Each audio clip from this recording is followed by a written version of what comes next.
to talk to you about life. It's just too difficult to be alive, isn't it? And try to function. There are all these people to deal with. I tried to buy a can of tuna fish at the supermarket, and there was this person standing right in front of where I wanted to reach out and get the tuna fish. So I waited a while to see if they'd move. And they didn't. They were looking at tuna fish too, but they were taking a real long time on it. Reading the ingredients on each can like they were a book. A pretty boring book if you ask me, but nobody has. So I waited a while longer, and they didn't move. And I couldn't get to the tuna fish cans. And I thought about asking them to move.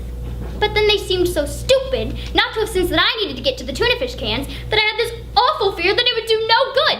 No good at all, and they'd probably say something like, "We'll move when we're goddamn ready, you nagging bitch!" And then what would I do?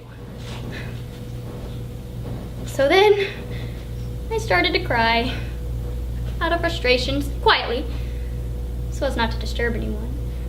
And even though I was softly sobbing, the stupid person didn't grasp that I need to get by them.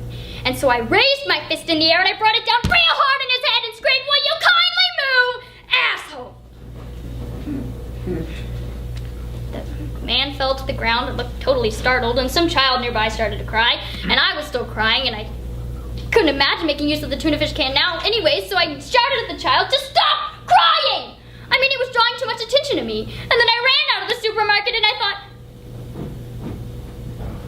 I'll take a taxi to the Metropolitan Museum of Art.